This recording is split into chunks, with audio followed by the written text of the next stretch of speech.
Hello नमस्कार. राज्यसेवा पूर्व परीक्षा त्याचप्रमाणे कंबाईन पूर्व परीक्षा 2024च्या अनुषंगाने आपण आपल्या टेलिग्राम चॅनलवर क्विज फॉर्मॅटमध्ये जी बॅच लॉन्च केलेली आहे त्यातील आपण जे काही प्रश्न टाकतो आहोत त्यातील विश्लेषण आपण यूट्यूबच्या माध्यमातून तुम्हापर्यंत फ्री अवेलेबल करून देत आहोत. ओके, सो या ठिकाणी आपण डे 7 मधील जे प्रश्न आहेत ते आपण डे 10 मधील 10व्या दिवशी जे आपण प्रश्न टाकलेले आहेत ते आपण या ठिकाणी बघणार आहोत. पॉलिटी संदर्भात पॉलिटीचे सेकंड जो राऊंडमध्ये आपण 10 प्रश्न टाकलेले होते आयोगाचे, त्या ठिकाणी पूर्ण सविस्तर विश्लेषण बघणार आहोत. ओके, सो बॅच काय आहे, कशा पद्धतीचं आहे, काय आहे ते शेवटच्या स्लाईडमध्ये तुम्हाला कळेलच. ओके, बघूयात आता थेट आपल्या व्हिडिओला सुरुवात करूयात. सो या ठिकाणी आपल्याला जे काही 1935च्या भारत सरकार कायदे आहे त्या संदर्भाने राज्यसेवा मेन्स 2019मध्ये प्रश्न विचारण्यात आलेला होता ते बघूयात. 1935च्या भारत सरकारच्या कायद्याअंतर्गत किंवा कायद्यासंदर्भात योग्य विधाने लक्षात घ्या. अ स्टेटमेंटमध्ये काय देण्यात आलेलं आहे तर या कायद्याने प्रांतीय स्वायत्तता मिळाली आहे का ते आपल्याला माहिती असणे अपेक्षित आहे. ब विधानात काय आहे तर फेडरल कोर्टाची स्थापना या कायद्यानुसार झाली आणि रिझर्व्ह बँकेची स्थापना या कायद्यानुसार झाली. तर कुठले जे काही स्टेटमेंट आहेत ते योग्य आहेत. ओके, सो आता बघूयात आपण जे काही 1935च्या भारत सरकार कायदा आहे. 1935मध्ये जे काही अधिनियम ब्रिटिश गव्हर्नमेंटने लागू केलेले होते किंवा आणलेले होते त्यामध्ये आपल्याला 321 कलमे आणि ते 10 अनुसूचीमध्ये विभागल्याचे आपल्याला दिसून येतो. ओके, त्याचे जे काही मेजर तरतुदी होत्या त्यामध्ये जे मेजर तरतुदी होते ते या ठिकाणी बघणार आहोत. कुठले तर प्रांत व रजवाडे यांचा जे काही एकक म्हणून समाविष्ट करण्यात आला आणि अखिल भारतीय महासंघाची स्थापना, ऑल इंडिया फेडरेशनची स्थापना करण्यात आली. ओके, जे काही आधी प्रांतीय किंवा प्रांत जे होते आणि रजवाडे किंवा त्याला आपण काय म्हणू शकतो इंग्लिशमध्ये तर जे काही संस्थानिक होते, सो या संस्थानिकांच्या एकीकरणातून एक नवीन अखिल भारतीय महासंघाची स्थापना करण्यात आली आणि या महासंघाच्या स्थापनेसोबतच जे काही सेंट्रल गव्हर्नमेंटला अधिक किंवा जे काही अखिल भारतीय महासंघाच्या स्तरावर जे काही सेंट्रल गव्हर्नमेंट स्थापन करण्यात आले तर त्याला प्रांतीयनुसार किंवा त्यानुसार आपण सध्याचं बघतो आहोत की आपल्या याच्यामध्ये संघराज्य पद्धतीमध्ये वेगवेगळे विषयांची अधिकारांची विभागणी केलेली आहे. सो त्या पद्धतीने देखील 1935च्या कायद्यामध्ये अधिकारांची विभागणी करण्यात आलेली होती. ओके, त्यामध्ये फेडरल लिस्ट म्हणजे केंद्रसूची, प्रांतीय यादी म्हणजे जे काही स्टेट लिस्ट आहेत आणि समवर्ती सूची ज्याला आपण कॉन्करंट लिस्ट म्हणतो आहोत. ओके, सो यामध्ये केंद्रासाठी 59 विषय, राज्यासाठी 54 विषय आणि समवर्तीमध्ये म्हणजे दोन्हींसाठी 36 विषयांचा जे काही विभाग आहे, अधिकारांची जी काही विभागणी आहे ते करण्यात आलेली होती. आणि जो काही उरलेले जे अधिकार आहेत जे या तीनही लिस्टमध्ये समाविष्ट होत नाही, सो ते अधिकार व्हाईसरॉयला देण्यात आलेले होते. ओके, सो अशा पद्धतीने महत्त्वाची जी काही तरतूद आहे ती आपल्याला दिसून येतो. त्यानंतर आहे त्याने म्हणजेच काय तर या भारत सरकार 1935च्या भारत सरकार कायद्याने जी काही प्रांतातील राज्यसत्ता आहे ती संपुष्टात आणली आणि त्याच्या जागी प्रांतीय स्वायत्तता आणलेली होती. ओके, आता राजसत्तेचा जो काही शासन व्यवस्था राज्यसत्तेप्रमाणे चालत होते तर आता ब्रिटिश गव्हर्नमेंट ते प्रत्येक राज्याला एक पर्टिक्युलर त्या प्रांतानुसार विशेष अधिकार आणि आपल्या पद्धतीने ते चालवेल अशा पद्धतीची प्रांतीय स्वायत्तता ओके त्या ठिकाणी निर्माण केल्याचे आपल्याला दिसून येतं. ओके, सो दुसरं हे देखील आपल्याला माहिती असणे अपेक्षित आहे. याद्वारे काय झालं तर 11 जे प्रांत होते त्या 11 प्रांतापैकी ज्या ठिकाणी राज्यसत्ता होती, सो या 11 प्रांतापैकी 6 प्रांतामध्ये आपल्याला द्विगृही विधिमंडळ ओके ज्या पद्धतीने आता विधानसभा आणि विधिमंडळ आपल्याला दिसून येतो. किती राज्यांमध्ये विधान परिषद आहे ते तुम्ही कमेंट बॉक्समध्ये सांगा, म्हणजे आपल्याला ते रिकॉल करण्यास मदत होईल. ओके, नक्की नमूद करा. सो याद्वारे 11 जे काही प्रांत होते त्या 11 प्रांतापैकी 6 प्रांतामध्ये द्विगृही कायदेमंडळ किंवा द्विगृही विधिमंडळ सुरू केल्याचे दिसून येतो, ज्यामध्ये बंगाल आहे, मुंबई, मद्रास, बिहार, आसाम आणि संयुक्त प्रांत ओके ज्याला युनायटेड प्रोव्हिन्स म्हटलं जातं. सो या ठिकाणी विधिमंडळ यामध्ये विधान परिषद आणि विधानसभा अशा पद्धतीने स्थापन केल्याचे दिसून येतो. ओके, त्यानंतर आहे दलित वर्ग म्हणजे अनुसूचित जाती, त्यानंतर आहे महिला, कामगार यांच्यासाठी स्वतंत्र मतदारसंघ उपलब्ध करून देऊन जातीय प्रतिनिधित्वाचे तत्व पुढे वाढवण्यात आले, ज्याला कम्युनलिझम रिप्रेझेंटेशन म्हटलं जातो, जे 1909च्या ॲक्टनुसार पहिल्यांदा इंट्रोड्यूस करण्यात आले. तर त्यावेळेस काय केलं गेलं तर 1909मध्ये जे काही ॲक्ट पारित करण्यात आले त्याच्यामध्ये मुस्लिमांसाठी स्वतंत्र मतदारसंघाची जी काही तरतूद आहे ते पहिल्यांदा समाविष्ट करण्यात आले. ओके, ज्याला आपण मोर्ले मिंटो कायदा म्हणतो. तर मोर्ले मिंटो याच्या वेळेस त्यावेळेस त्यांनी या कम्युनल रिप्रेझेंटेशनची सुरुवात केल्याचे आपल्याला दिसून येतो. त्यानंतर 1919 मध्ये मॉन्टेग्यू चेम्सफोर्ड ॲक्ट आलं. त्या मॉन्टेग्यू चेम्सफोर्ड ॲक्टनुसार काय झालं, तर शीख आणि जे काही शीख असेल, त्यानंतर बौद्ध असेल किंवा इतर जे काही कम्युनिटी होते त्यांना देखील अधिकार देण्यात अँग्लो इंडियन्स असतील तर त्यांना ते अधिकार किंवा रिप्रेझेंटेशन अधिकार देण्यात आलेले होते. आणि 1935च्या कायद्यानुसार अनुसूचित जाती, महिला आणि कामगार या कामगार वर्गाला स्वतंत्र मतदारसंघाची तरतूद करण्यात आली. ओके, सो हे देखील आयोगाने प्रश्न विचारलेला आहे यावर. सो हे देखील आपल्याला माहिती असणे अपेक्षित आहे. त्यानंतर 1858च्या भारत सरकारच्या कायद्याने जे काही काउन्सिल ऑफ इंडिया स्थापन केलेले होते, ज्यामध्ये भारतीय परराष्ट्र सचिवांची जी काही पद आहे ते तयार केलेले होते. तर ते आता भारताच्या परराष्ट्र सचिवांना सल्लागारांची टीम देण्यात आलेली होती. ओके, भारतीय परराष्ट्र सचिवांना आता सल्लागार आणि जे काही ऑल इंडिया काउन्सिल जे होते ते बरखास्त करून त्या जागी नवीन पद ओके भारतीय परराष्ट्र सचिव म्हणून तयार करण्यात आलेले होते. सो यांना एक मदत करण्यासाठी सल्लागाराची टीम देण्यात आलेली होती. त्यात 1937 मध्ये स्थापन झालेल्या फेडरल कोर्टाच्या स्थापनेची देखील तरतूद होती. आता या ठिकाणी यामध्ये देशाचे चलन आणि पत नियंत्रण करण्यासाठी रिझर्व्ह बँक ऑफ इंडियाची स्थापनेची तरतूद करण्यात आलेली होती. अशा पद्धतीने स्टेटमेंट दिलेले आहे. मात्र आयोगाने फक्त अ आणि ब देण्यात आले. या ठिकाणी ऑप्शन पर्याय आहे तो देण्यात आलेला आहे. अदरवाईज वरीलपैकी सर्व आपण पर्याय बघितलं तर मला तरी पर्सनली वाटतं की 1949 मध्ये जो काही नॅशनलायझेशन, जेव्हा फेडरल बँकेचे जे काही नॅशनलायझेशन आहे ते करून रिझर्व्ह बँक त्या जागी स्थापन करण्यात आले. तर 1949च्या कायद्याने रिझर्व्ह बँकेची स्थापना करण्यात आली असावी अशा पद्धतीचा जो आन्सर आहे तो कदाचित आयोगाला अपेक्षित असेल. म्हणून जो काही चौथा जो जे स्टेटमेंट आहे ते या ठिकाणी अयोग्य देण्यात आलेलं आहे. ओके, सो आयोगाच्या कीप्रमाणे अ आणि ब योग्य आहेत. मात्र आपण जर विचार केला तर मध्यवर्ती बँके स्थापनेची तरतूद या 35च्या कायद्यामध्ये आपल्याला दिसून येतो. ओके, सो वरीलपैकी सर्व देखील आपण सध्या जर प्रश्न विचारला तर आपण त्यावर क्लेम करू शकतो. ओके, पुढे जाऊयात पुढच्या प्रश्नामध्ये.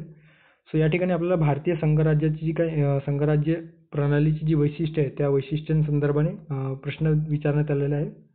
वनसेवा मुख्य परीक्षा 2019 मध्ये. ओके, सो अ स्टेटमेंट दिलेलं आहे सत्ता विभाजन, ब दुहेरी नागरिकत्व, स्वतंत्र न्यायमंडळ, ड द्विगृही कायदेमंडळ आणि लिखित राज्यघटना. तर संघराज्य वैशिष्ट्ये आणि एकात्म वैशिष्ट्ये आपल्याला माहिती असणे अपेक्षित आहे. तत्पूर्वी संघराज्य वैशिष्ट्ये आणि किंवा संघराज्य आणि एकात्म म्हणजे काय, तर संघराज्य म्हणजे काय, तर समजा आपला भारत देश आहे आणि या ठिकाणी वेगवेगळे राज्य आहेत. ओके, सो वेगवेगळ्या राज्यांना जेव्हा आपण त्यांच्या राज्यातील जे काही कार्य आहे तर त्या राज्यांना जेव्हा स्वायत्तता प्रदान करतो किंवा त्या राज्यांच्या प्रमाणे ते राज्यातील जे काही कारभार आहे ते चालेल अशा पद्धतीचे स्वतंत्रपणे त्यांना अधिकार देतो, तर त्यावेळेस ते पूर्ण संघराज्य होतो. त्यामध्ये काय कशा समावेश होतो, तर त्या राज्याचा स्वतंत्रपणे संविधान असेल, कॉन्स्टिट्यूशन असेल, दुहेरी नागरिकत्व असतील, त्या राज्यांच्या एक म्हणजे स्वतःची जी काही सिटिझनशिप आहे आणि देशाची जी काही सिटिझनशिप आहे ही वेगवेगळी असेल, जी आपल्याला USA मध्ये दिसून येतो. ओके, USA मध्ये साधारणतः 50 राज्य आहेत. ते 50 राज्यांचे जे काही राज्यामध्ये जो नागरिकत्व आहे ते वेगवेगळे असल्याचे दिसून येतो. त्यामध्ये त्याच्यानंतर परत या राज्यांना म्हणजे स्वतंत्रपणे काही अधिकार घेण्याचे जे काही ऑटोनॉमस पॉवर आहे ते मिळालेलं असतं. मात्र भारत हे अर्धसंघराज्य पद्धतीचे आपल्याला दिसून येतो. ओके, सो संघराज्य पद्धती म्हणजे आपण बघितलं आणि युनिटरी म्हणजे जे काही निर्णय आहे ते फक्त केंद्र सरकार ठरवेल. ओके, दिल्ली ठरवेल त्याप्रमाणे मुंबईमध्ये होईल अशा पद्धतीने जे काही तरतूद आहे अधिकारांची ती आपल्याला दिसून येतो. सो संघराज्य वैशिष्ट्ये आणि एकात्म वैशिष्ट्ये. ओके, सो संघराज्य वैशिष्ट्ये आता आपण बघितलं ज्यामध्ये अधिकारांची विभागणी असेल, लिखित राज्यघटना असतील, दुहेरी राज्यव्यवस्था आपल्याला दिसून येतो, द्विसदनवाद दिसून येतो, राज्यघटनेचे सर्वोच्च तत्व जे आहेत ते आपल्याला दिसून येतो, ताठर संविधान हे वैशिष्ट्य दिसून येतात. ओके, सो सत्ता विभाजन. आता सत्तेचे विभाजन जर झालेले असेल तर केंद्राचे जे काही विषय आहेत, केंद्रसूची, राज्यसूची आणि समवर्ती सूची आपण आपल्या कॉन्स्टिट्यूशनमध्ये बघतोच आहोत. ओके, सो त्यामध्ये काय होतं, तर केंद्र आपल्या जे केंद्र सूचीमध्ये जे विषय आहेत त्या विषयानुसार आपल्या परिघात येणाऱ्या ज्या विषयांनुरूप कायदे असतील किंवा वेगवेगळे लॉ आहेत ते तयार करून किंवा ऑर्डर तयार करून ते इम्प्लिमेंट करू शकतात. राज्यसूचीतील विषयावर राज्य स्वतंत्रपणे त्यामध्ये केंद्राचा हस्तक्षेप नसतो, तर ते संघराज्य प्रणालीमध्ये दिसून येतो. त्याचप्रमाणे जर समवर्ती सूची आहे तर समवर्ती सूचीमध्ये दोन्हींना अधिकार असतो काही प्रमाणामध्ये. सो जास्त वरचढ कोणाचा अधिकार दिसून येतो समवर्ती सूचीच्या बाबतीत, तर केंद्राचा वरचढ जास्त दिसून येतो. ओके. अशा पद्धतीने अधिकारांची विभागणी जी असते ते आपल्याला संघराज्य प्रणालीचे वैशिष्ट्य आपण म्हणू शकतो. त्यानंतर भारताच्या संदर्भात विचारलेलं आहे, त्यामुळे जे दुहेरी नागरिकत्व आहे ते या ठिकाणी आपण चुकीचं आहे असं म्हणू शकतो, कारण ते भारताच्या जे काही संघराज्य पद्धती आहे त्यामध्ये आपल्याला दुहेरी नागरिकत्व दिसून येत नाही, तर एकेरी नागरिकत्व दिसून येतो आणि ते एकात्म वैशिष्ट्य आपल्याला दिसून येतं. स्वतंत्र न्यायमंडळ आहे का आपल्या भारतामध्ये? ऑफकोर्स आहे, स्वतंत्रपणे न्यायमंडळ आहेत जे कार्यकारी आणि कायदे मंडळापासून वेगळे आहे, स्वतंत्र आहे. ओके. सो ते स्वतंत्र न्यायमंडळ देखील संघराज्य पद्धतीची वैशिष्ट्य आहे. एखादा निर्णय जर पर्टिक्युलर राज्यासाठी दडपण आणणारा असेल आणि तो बेकायदेशीर असेल तर आपण त्या न्यायालयात जाऊन आपल्या अधिकारांची किंवा राज्य त्या न्यायालयात जाऊन आपल्या जे काही अधिकार आहेत त्या आपल्या राज्य सूची विषयातील जे काही अधिकार आहेत त्या परत मागू शकतो किंवा परत मिळवून घेऊ शकतो. त्यामुळे स्वतंत्र न्यायमंडळ असणे संघराज्य पद्धतीचे वैशिष्ट्य आपल्याला दिसून येतो. द्विगृही कायदे मंडळ दिसून येतो. विधानसभा, विधान परिषद राज्यांमध्ये असेल तर ते जे राज्य आहे ते अधिक मजबूत होतं. ओके. त्यामध्ये केंद्राचा जो हस्तक्षेप आहे तो कमी करण्यास किंवा केंद्राचा जो एकंदरीत प्रभाव आहे त्या ठिकाणी आपल्याला कमी दिसून येतो. ओके. सो हे देखील आपल्याला संघराज्य पद्धतीची वैशिष्ट्ये आहे असं आपण म्हणू शकतो. त्यानंतर लिखित राज्यघटना असेल तर त्यामध्ये त्या बदल करण्यासाठी किंवा वेगवेगळ्या प्रोसिजर करण्यासाठी खूप कालावधी जातो आणि ते किचकट असतं. त्यामुळे सहसा केंद्र वगैरे एखादा मेमोरंडम साईन करून किंवा एखादा कायदा पास करून त्यामध्ये सहज बदल करू येत नाही. ओके. सो लिखित राज्यघटना हे देखील या संघराज्य पद्धतीची वैशिष्ट्य आहे. ओके. सो संघराज्य पद्धतीची वैशिष्ट्य या ठिकाणी दिलेलं आहे. लिखित राज्यघटना, दुहेरी राज्यव्यवस्था, द्विसदनवाद, अधिकारांचे विभाजन, राज्यघटनेचे सर्वोच्चत्व. त्यानंतर आहे ताठर संविधान. ताठर संविधान म्हणजे काय, तर राज्यघटनेमध्ये सहजपणे बदल करता येणार नाही, त्याच्यासाठी विशिष्ट बहुमत लागेल. वेगवेगळ्या राज्यांच्या म्हणजे निम्म्यापेक्षा अधिक राज्यांच्या सहमती देखील काही विशेष बाबींसंदर्भात आवश्यक असेल तर अशा वेळेसच ते संविधानामध्ये चेंजेस करता येऊ शकतो. सो हे देखील संघराज्य पद्धतीला किंवा प्रवृत्तीला चालना देणारी आहे. आणि स्वतंत्र न्यायपालिका. ओके.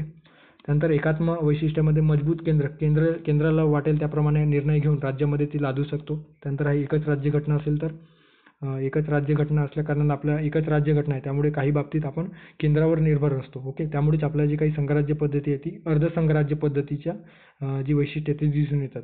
विनाशी राज्य म्हणजे केंद्राला वाटेल त्या पद्धतीने ते राज्यांच्या सीमेमध्ये किंवा राज्यांमध्ये बदल करू शकतो. आणीबाणीच्या तरतुदीच्या वेळेस राज्यांचे जे काही अधिकार आहेत ते केंद्राकडे एकवटले जातात. त्यामुळे त्या ठिकाणी एकात्म स्वरूपाची व्यवस्था आपल्याला दिसून येतो. एकल नागरिकत्व, अखिल भारतीय सेवा, IAS, IPS वगैरे केंद्राद्वारे नियुक्त केले जातात आणि ते केंद्राप्रमाणेच केंद्राच्या जे काही प्रतिनिधित्व त्या ठिकाणी प्रत्येक राज्यामध्ये वेगवेगळ्या राज्यामध्ये करताना दिसून येतो. ओके. त्यानंतर राज्यपालांची नियुक्ती असेल, राज्यपालाला केंद्राचा प्रतिनिधित्व किंवा प्रतिनिधी म्हटला जातो आहे. ओके. त्यानंतर एकात्मिक न्यायपालिका. अशा पद्धतीने ही एकात्म स्वरूपाची आपल्याला वैशिष्ट्य दिसून येतो. ओके. सो आय होप तुम्हाला कळलेच असेल. सो सत्ता विभाजन, स्वतंत्र न्यायमंडळ, द्विगृही कायदे मंडळ आणि लिखित राज्यघटना हे संघराज्य प्रणालीची वैशिष्ट्ये, विशेषतः भारतीय संघराज्य प्रणालीची वैशिष्ट्ये आहे. भारतीय संघराज्यामध्ये कुठले वैशिष्ट्य दिसून येतात तर त्यामध्ये आपल्याला दुहेरी नागरिकत्व दिसून येत नाही. त्यामुळे ब जे विधान आहे ते चुकीचे असणार आहे. सो ब विधान या ठिकाणी आहे, या ठिकाणी देखील आहे आणि या ठिकाणी पण आहे. सो पर्याय क्रमांक 2 योग्य पर्याय असणार आहे. ओके. तर पुढे जाऊयात. आता खालील कोणती जोडी योग्य आहे अशा पद्धतीने मूलभूत हक्कांसंदर्भात आयोग आपल्याला राज्यसेवा पूर्व परीक्षेत असेल किंवा कंबाईनमध्ये असेल ते प्रश्न विचारतो. त्या अनुषंगाने देखील आपण प्रश्न या ठिकाणी पोस्ट केलेला आहे आणि आयोगाने यावर हे प्रश्न विचारलेला आहे. ओके. स्वातंत्र्याचा हक्क 14 ते 19 मध्ये आहे का? त्यानंतर सांस्कृतिक व शैक्षणिक हक्क कलम 29 ते 30 मध्ये, घटनात्मक उपाययोजनेचा हक्क कलम 32 मध्ये दिलेला आहे का? आणि धार्मिक स्वातंत्र्याचा हक्क कलम 25 ते 28 मध्ये देण्यात आलेला आहे का? सो याविषयी आपल्याला माहिती असणे अपेक्षित आहे. तर कोणत्या कलमांमध्ये मूलभूत हक्काच्या संदर्भात उल्लेख केलेला आहे आणि कुठले मूलभूत हक्क उल्लेखित आहेत ते आपल्याला माहिती असणे अपेक्षित आहे. ओके. सो मूलभूत अधिकारासंदर्भात या ठिकाणी एक चार्ट दिलेला आहे. ओके. सो बघू शकता कलम 12 मध्ये राज्याची व्याख्या केलेली आहे आणि कलम 13 मध्ये मूलभूत हक्कांशी विसंगत जे विधेयक आहेत किंवा कायदे आहेत ते बरखास्त करण्याचा अधिकार राज्याकडे सोपविलेला आहे. ओके. किंवा सर्वोच्च न्यायालय किंवा उच्च न्यायालयाकडे सोपवण्यात आलेला आहे. सो समानतेचा हक्क आपल्याला कोणत्या कलमांतर्गत दिसून येतो?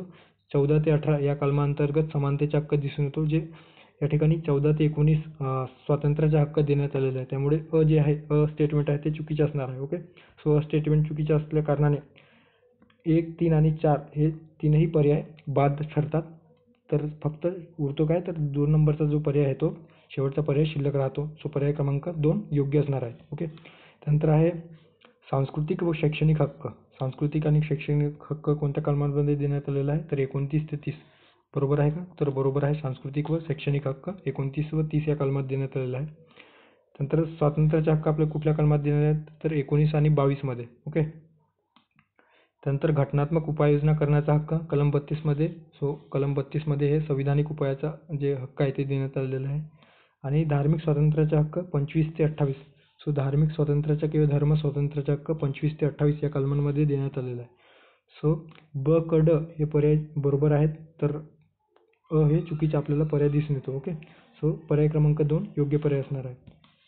पुढे जाऊयात.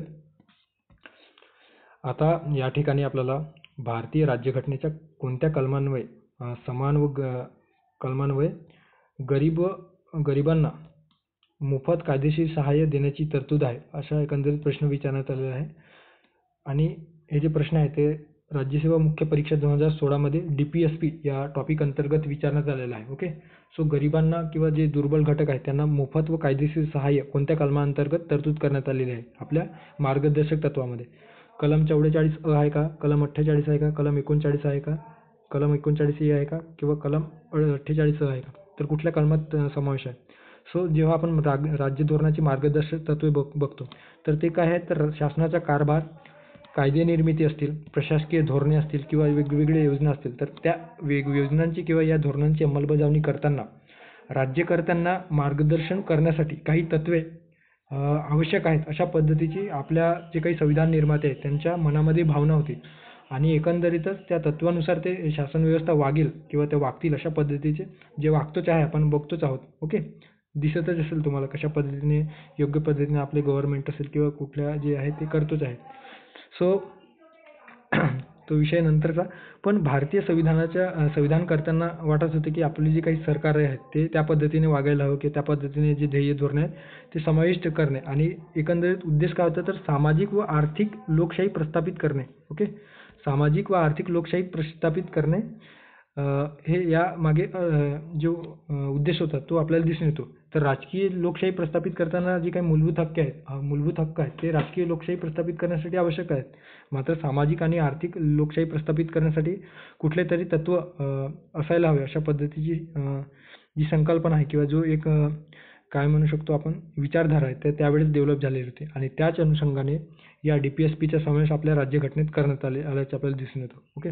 सो कलम 39 मध्ये काय देण्यात आलेलं आहे, तर समान न्याय व कायदेशीर मोफत सहाय्य कोणाला, तर जे काही गरीब आणि दुर्बल घटक आहेत तर त्यांना जर न्यायालयीन प्रक्रिया असेल किंवा न्यायालय संदर्भात त्यांचा जो काही विषय असेल, तर अशा वेळेस जर त्यांच्याकडे स्वतःचे वकील नसेल किंवा ते वकील हायर करण्यास अफोर्ड करू शकत नसतील, तर अशा वेळेस गव्हर्नमेंटद्वारे त्या व्यक्तीला किंवा त्या कुटुंबाला मोफत सहाय्य किंवा कायदेविषयी जे काही सहाय्य आहे ते मोफतपणे केलं जात आहे. किंवा वकील वगैरे उपलब्ध करून देणे, वेगवेगळे पिटिशन त्या गरीब कुटुंबाच्या माध्यमातून दाखल करून घेणे, अशा पद्धतीची जी तरतूद आहे ते कलम 39 मध्ये देण्यात आलेलं आहे, जे पर्याय क्रमांक 3 मध्ये दिसून येतो. ओके. सो या ठिकाणी पर्याय क्रमांक 3 39 आपल्याला योग्य पर्याय असं आपण म्हणू शकतो. त्यानंतर कलम 44 मध्ये आपल्याला नागरी संहिता, समान नागरी संहिता संदर्भात दिसून येतो. ओके. समान नागरी संहिता. सो समान नागरी संहिता संदर्भाने आपल्याला कलम 44 मध्ये दिसून येतो. युनिफॉर्म सिव्हिल कोड, जी सध्या खूप चर्चेत आहे आपल्या या 2023-24 मध्ये. ओके. सध्या कुठल्या राज्य या युनिफॉर्म सिव्हिल कोड लागू करण्यासाठी प्रयत्नरत आहे किंवा तो जर लागू झाला तर पहिला राज्य असणार आहे भारतामध्ये, ते तुम्ही कमेंट बॉक्समध्ये नक्की सांगा. त्यानंतर आहे कलम 48 मध्ये काय देण्यात आलेलं आहे, तर कृषी म्हणजे ॲग्रिकल्चर आणि पशुसंवर्धन, ओके, याविषयीची जे काही तरतुदी आहेत त्या कलम 48 मध्ये देण्यात आलेल्या आहे, ज्यामध्ये कृषी संदर्भाने आणि पशुसंवर्धन यांचे आधुनिक व शास्त्रीय पद्धतीने संघटन करण्यासाठी राज्य प्रयत्नशील राहील आणि विशेषतः गायी, वासरे किंवा इतर दुभती जनावरे त्यांच्या जातीचे म्हणजे जी ब्रीड आहे त्यांचे जतन करणे आणि सुधारणा करणे आणि त्यांच्या कत्तली करण्यापासून मनाई करणे अशा पद्धतीची जी तरतूद आहे ती कलम 48 मध्ये करण्यात आलेली आहे.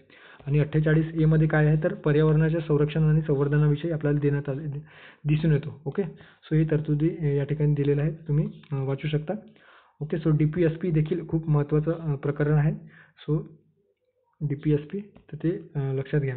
ओके, ते आपल्याला माहिती असणे अपेक्षित आहे. या संदर्भात जी माहिती आहे ते राज्यसेवा पूर्वपरीक्षेमध्ये तर विचारतोच आहे, सोबत जे कंबाईन वगैरे आहे त्याच्यामध्ये देखील फ्रिक्वेंट क्वेश्चन आपल्याला दिसून येतो. पुढे जाऊयात.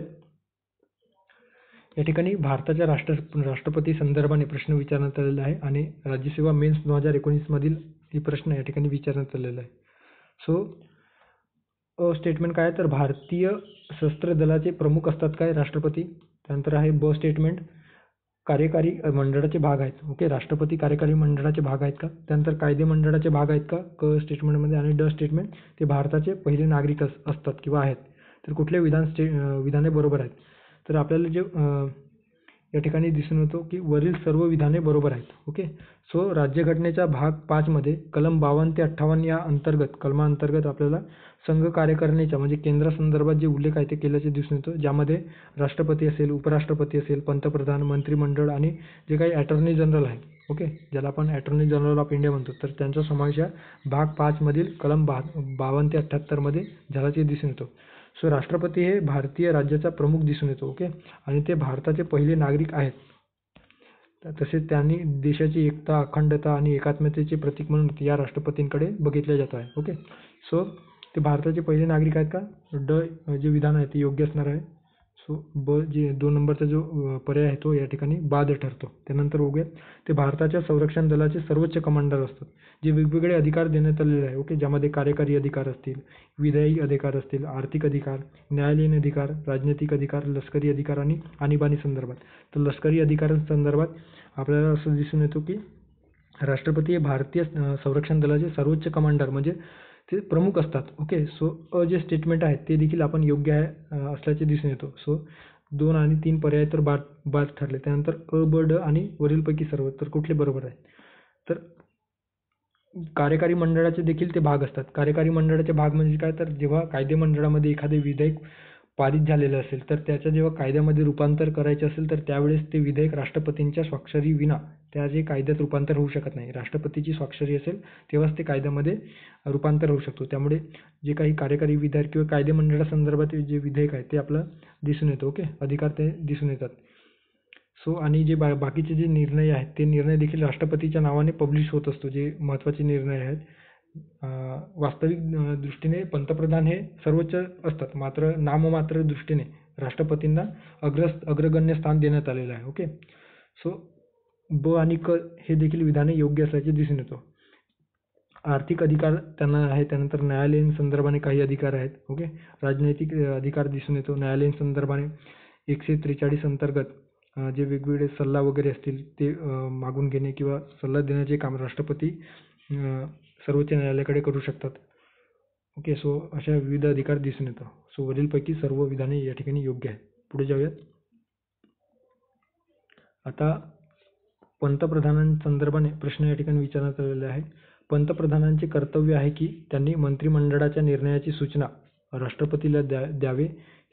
हे तरतूद भारतीय संविधानाच्या कोणत्या कलमामध्ये नमूद करण्यात आलेलं आहे. अशा पद्धतीने एक्साइज मेन्स 2019 मध्ये प्रश्न आपल्याला विचारण्यात आलेला होता. ओके, सो राष्ट्रपतीच्या संदर्भात काही स्टेटमेंट आहे ते आपल्याला माहिती असणे अपेक्षित आहे. ओके, तत्पूर्वी आपण जे वेगवेगळे कलम आहेत त्यामध्ये राष्ट्रपतींसंदर्भात महत्त्वाचे कलम या ठिकाणी बघूयात. कलम 52 मध्ये भारताचे राष्ट्रपती असेल अशा एक तरतूद करण्यात आलेला आहे. कलम 53 मध्ये कार्यकारी शक्ती, कार्यकारी अधिकार, राष्ट्रपतींची कार्यकारी अधिकार नमूद करण्यात आलेला आहे. कलम 54 मध्ये अध्यक्षपदाची निवड म्हणजे राष्ट्रपतींची निवड. कलम 55 मध्ये राष्ट्रपती निवडीची पद्धत कशी असेल ते त्याविषयी स्पष्ट केलेलं आहे. त्यानंतर आहे या राष्ट्रपती पदाचा कार्यकाळ किती असेल ते कलम 56 मध्ये नमूद करण्यात आलेलं आहे. त्यानंतर आहे फेरनिवडीसाठी पात्रता 57 मध्ये. त्यानंतर कलम 60 मध्ये राष्ट्रपतींची शपथ व जे काही तरतूद आहे त्या संदर्भात आहे. त्यानंतर आहे 61 मध्ये राष्ट्रपतींवर महाभियोगाची प्रक्रिया आणि कलम 78 मध्ये राष्ट्रपतींना माहिती देण्यासंदर्भात पंतप्रधानांचे कर्तव्य, जे आपल्याला या ठिकाणी प्रश्नात विचारलेलं आहे. सो कलम 78 मध्ये देण्यात आलेलं आहे. पर्याय क्रमांक 4 योग्य पर्याय असणार आहे. आता राष्ट्रपतीच्या संदर्भात पंतप्रधानांना काही अधिकार प्राप्त होतात, ते आपल्याला माहिती असणे अपेक्षित आहे. कुठले अधिकार प्राप्त होतात? तर त्यामध्ये आपल्याला दिसून येतो की राष्ट्रपती आणि मंत्रिमंडळ यांच्यातील संवादाचे प्रमुख माध्यम हे पंतप्रधान असतात. म्हणजे राष्ट्रपती आणि मंत्रिमंडळांना जोडणारा दुवा म्हणून पंतप्रधानांकडे बघितला जातो. ओके, सो त्या अनुषंगाने त्यांचे काही कर्तव्य दिसून येतात, ज्यामध्ये संघाच्या म्हणजे केंद्राच्या कामकाजाच्या प्रशासनासंबंधित जे मंत्रिमंडळाने घेतलेले जे सर्व निर्णय असतात, त्या निर्णयाच्या अनुषंगाने किंवा जे काही प्रस्ताव आहेत किंवा कायद्यासंदर्भात जे प्रस्ताव आहेत ते राष्ट्रपतींपुढे मांडणे हे कार्य पंतप्रधानांचे दिसून येतो. त्यानंतर आहे राष्ट्रपतींनी मागविलेल्या कायद्यासंदर्भात किंवा कायद्याच्या प्रस्तावाबाबत किंवा इतर कामकाजासंदर्भात माहिती देणे, पंतप्रधान राष्ट्रपतींकडे ती माहिती पुरवित असतात. त्यानंतर आहे राष्ट्रपतींची आवश्यकता असल्यास एखाद्या विषयावर एखाद्या मंत्र्याने जो काही निर्णय आहे तो निर्णय घेतलेला असेल, पण ज्याचा विचार परिषदेने किंवा काउन्सिल ऑफ मिनिस्टरने केलेला नसेल, अशा कोणत्याही मंत्रिमंडळाच्या स्वतंत्रपणे इंडिपेंडंट निर्णयाची चौकशी राष्ट्रपती पंतप्रधानांच्या माध्यमातून करू शकतात. ओके, आणि भारताचे जे काही अटॉर्नी जनरल आहेत किंवा महानियंत्रक लेखापरीक्षक आहेत, UPSCचे अध्यक्ष व सदस्य आहेत, निवडणूक आयोग आहेत, वित्त आयोग आहेत, अध्यक्ष सदस्य आहेत, अशा महत्त्वाच्या अधिकाऱ्यांची नियुक्ती संदर्भाने पंतप्रधान राष्ट्रपतींना सल्ला देत असतात. पंतप्रधान म्हणजेच काय, तर एकंदरीतच काउन्सिल ऑफ मिनिस्टरचे जे काही हेड असतात ते पंतप्रधान देत असतात आणि ते त्या पद्धतीने राष्ट्रपतींकडे सल्ला देतात आणि वेगवेगळ्या अधिकाऱ्यांची, महत्त्वाच्या पदावर असणाऱ्या अधिकाऱ्यांची नियुक्ती होत असते. ओके, सो या ठिकाणी पंतप्रधानांसंदर्भात आपल्याला प्रश्न विचारण्यात आलेला होता. कलम 78 हे योग्य पर्याय असणार आहे. पुढे जाऊयात. आता जे काही संसदेतील वेगवेगळे तंत्र आहे, ज्यामध्ये प्रश्नोत्तराचा तास, 0 आवर, त्यानंतर अविश्वासाचा प्रस्ताव, सो या संदर्भाने आयोग राज्यसेवा पूर्व परीक्षेत प्रश्न विचारतो. मेन्समध्ये तर ते विचारतोच आहे. सो पुढीलपैकी कोणते विधान बरोबर आहेत, असा एकंदरीत प्रश्न आहे. राज्यसेवा मुख्य परीक्षा 2015 मध्ये हे प्रश्न विचारण्यात आलेलं होतं. अतारांकित प्रश्नाला पूरक प्रश्न विचारता येत नाही. त्यानंतर आहे अल्पसूचना प्रश्न का विचारला जातो, याचे कारण द्यायची गरज नसते. ओके, सो कुठले विधान बरोबर आहे? ओके, सो प्रश्नोत्तराच्या तासासंदर्भात आपल्याला प्रश्नोत्तराचा तास कशा पद्धतीने या संसदेमध्ये चालतात त्याविषयी प्रश्न कदाचित येणाऱ्या काळात विचारू शकतो. सो हे आपल्याला माहिती असणे अपेक्षित आहे. यासाठी प्रत्येक संसदीय बैठकीचा जो पहिला तास असतो, समजा जर संसदेचा जो कामकाज आहे 9 वाजता सुरू झालेला असेल, सो 9 आणि 10च्या दरम्यान पहिला जो वेळ असतो तो प्रश्नोत्तराच्या तासासाठी राखून ठेवला जातो. यामध्ये वेगवेगळे सदस्य मंत्र्यांना प्रश्न विचारतात आणि मंत्री हे त्या प्रश्नांचे उत्तर देत असतात. ओके, यामध्ये 3 प्रकारचे प्रश्न दिसून येतो: तारांकित, अतारांकित आणि लघुसूचना, ज्याला अल्पसूचना प्रश्न म्हटला जातो. सो तारांकित प्रश्नामध्ये आपल्याला तोंडी उत्तरे देणे आवश्यक असतो. ओके, आणि यावेळेस जेव्हा आपण जेव्हा मंत्री तोंडी उत्तरे देतात तेव्हा सदस्यांद्वारे पुरवणी प्रश्न देखील पुढे विचारण्याची शक्यता असते. ओके, सो तारांकित प्रश्नांबाबत आपण बघितलेलं आहे. त्यानंतर आहे अतारांकित प्रश्नांना लेखी उत्तराची आवश्यकता असते. ओके, सो अतारांकित प्रश्नांना लेखी उत्तराची आवश्यकता असते आणि ते विशिष्ट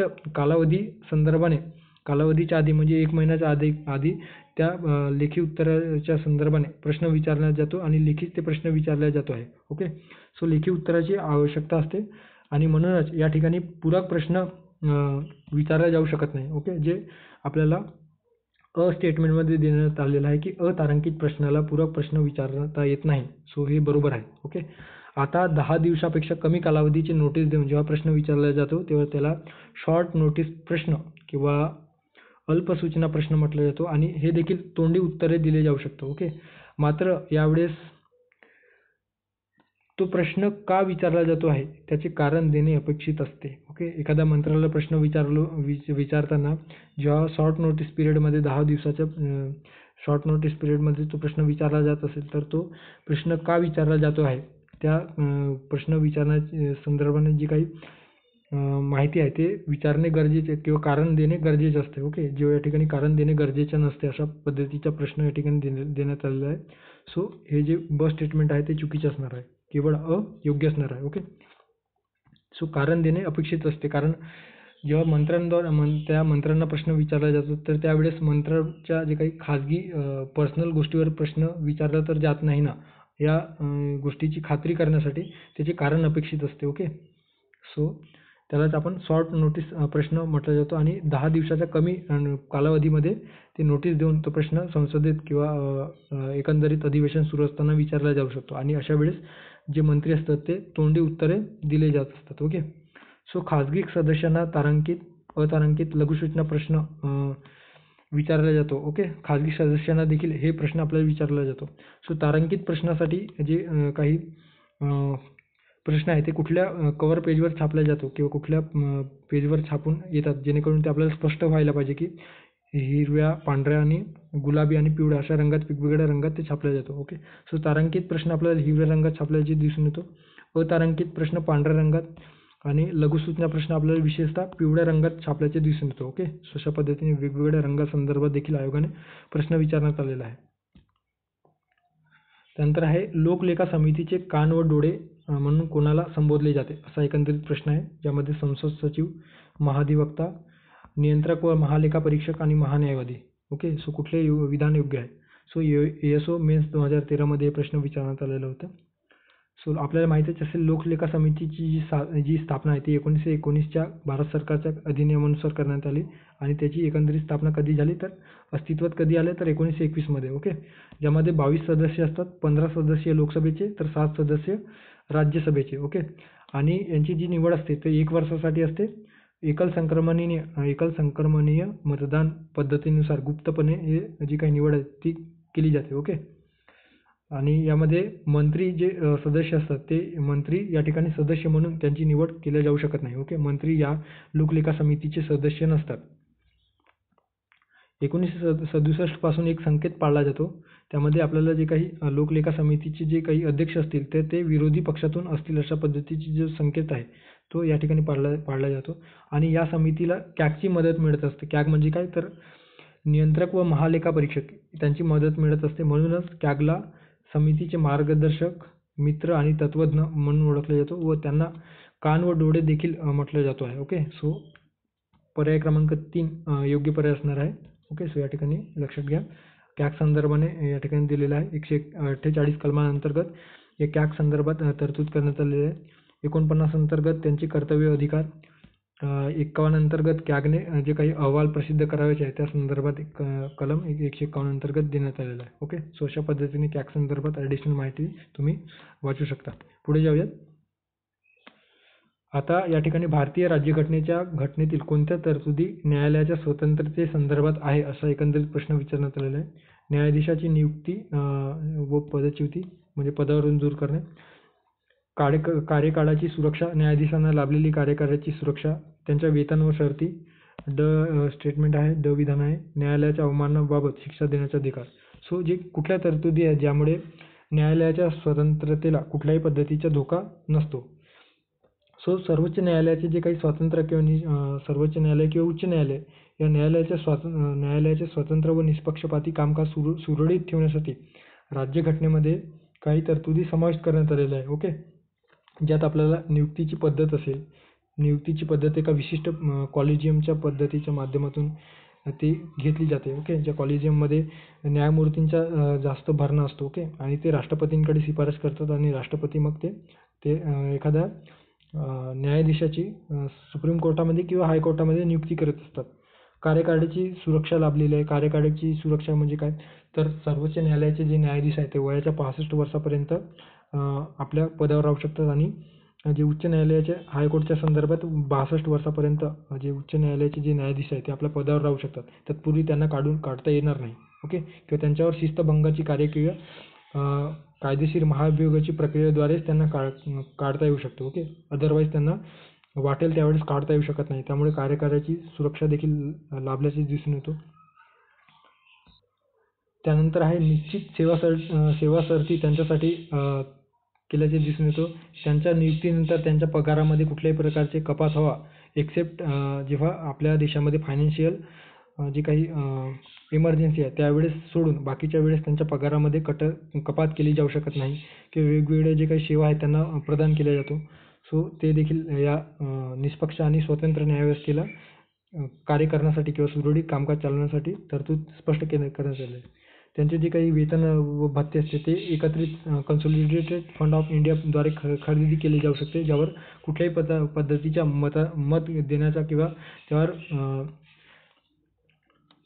संसदेमध्ये चर्चा केली जात नाही किंवा त्या मताआधारे त्यांच्यावर कुठलाही निर्णय होत नाही. ओके, त्यानंतर 5व्या याच्यामध्ये देण्यात आलेलं आहे की न्यायाधीशाच्या वर्तणुकीवर चर्चा होऊ शकत नाही. ओके, न्यायाधीश अशा पद्धतीचे वर्तन करतो किंवा त्या न्यायाधीशाने दिलेला निर्णय अशा पद्धतीचे त्यावर टीका टिप्पणी आपण करू शकत नाही.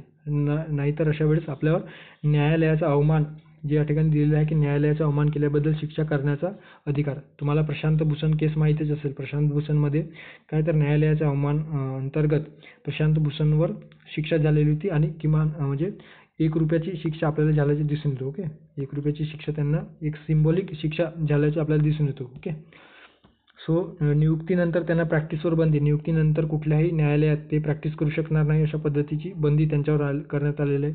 कार्यकारिणीपासून न्यायालय व्यवस्थेला वेगळे करण्यात आलेलं आहे आणि न्यायालयाचे जे काही अधिकार क्षेत्र आहे ते कमी करता येणार नाही अशा पद्धतीची तरतूद या स्वतंत्र आणि निष्पक्ष न्यायव्यवस्था सुरळीत राहण्यासाठी संविधानामध्ये केल्याचे आपल्याला दिसून येतो. ओके, सो वरीलपैकी सर्व जे काही तरतुदी आहेत ते आपल्याला न्यायालयाच्या स्वातंत्र्यासंदर्भात दिसून येतो आहे. ओके, आता या व्हिडिओतील किंवा या लेक्चरमधील शेवटचा प्रश्न असणार आहे. राष्ट्रीय अनुसूचित जाती आयोग राज्यघटनेच्या कोणत्या कलमानुसार स्थापन करण्यात आलेला आहे? अशा पद्धतीने राज्यसेवा पूर्व परीक्षा 2022 मध्ये प्रश्न विचारण्यात आलेला होता. कलम 337, कलम 338, कलम 336 आणि कलम 338 कुठल्या कलमांमध्ये national commission for schedule caste संदर्भाने तरतूद करण्यात आलेले? तर आपल्या सर्वांना माहीत असेल कलम 338 अंतर्गत ते जे काही शेड्यूल कास्ट कमिशन आहे ते स्थापन करण्यात आलेलं आहे. ओके, आणि 338A अंतर्गत शेड्यूल नॅशनल कमिशन फॉर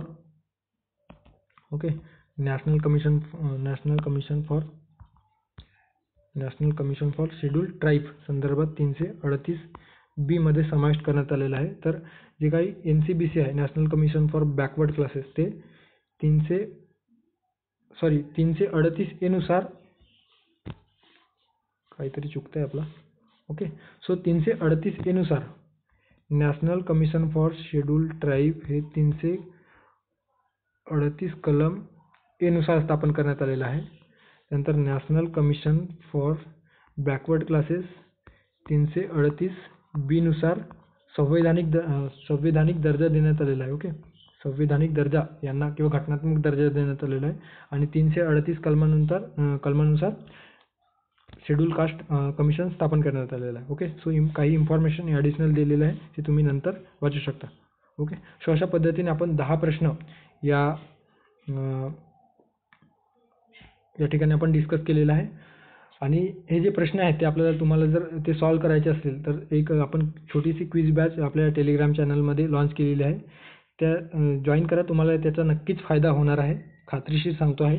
कारण आयोग आलटून पालटून त्या प्रश्नावर वारंवार प्रश्न विचारताना दिसून येतो. जर PYQs व्यवस्थित झालेले असतील सॉल्व्ह करून किंवा त्या संदर्भात जे ॲनालाइज आहे ते व्यवस्थित झालेलं असेल तर त्याचा नक्कीच बेनिफिट आपल्याला येणाऱ्या राज्यसेवा पूर्वपरीक्षा असो, कंबाईन पूर्वपरीक्षा असो की आयोगाच्या कुठलीही परीक्षा असो त्याचा नक्कीच फायदा आपल्याला होणार आहे, हे मी खात्रीशीर सांगतो आहे. ओके, जर तुम्हाला व्हिडिओ आवडल्यास नक्कीच लाईक, शेअर अँड सबस्क्राईब.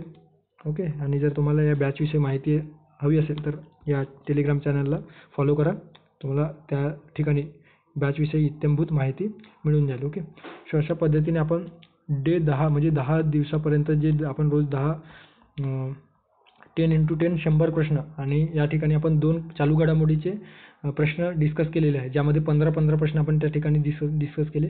म्हणजे जवळपास 120 प्रश्न आतापर्यंत सविस्तर आपण डिस्कस केलेला आहे आपल्या चॅनलच्या माध्यमातून. ओके. सो जर याचा फायदा, आणि आपण हे कंबाईनच्या पूर्वपरीक्षेपर्यंत सुरू ठेवणार आहोत इनिशिएटिव्ह. जर तुम्हाला याचा लाभ घ्यायचा असेल तर नक्कीच बॅच जॉईन करा. तुम्हाला त्या ठिकाणी अशा लेक्चरची PDF देखील अवेलेबल केली जाईल. तुम्हाला लेक्चर हे YouTubeवर अवेलेबल असेल, ते तुम्ही नंतर रीड करू शकता. तुमच्या सोयीनुसार ते प्रश्न सॉल्व्ह करू शकता. ओके. पहिल्या 50 विद्यार्थ्यांसाठी 50% सवलत आहे. ते जवळपास आता पूर्ण होण्याची शक्यता आहे. जर तुम्हाला जॉईन करायचे असेल तर लवकर करा. सो भेटूयात पुढच्या एका नवीन व्हिडिओमध्ये. धन्यवाद. आणि व्यवस्थित अभ्यास करत राहा. परीक्षा जवळ येत आहे. ओके.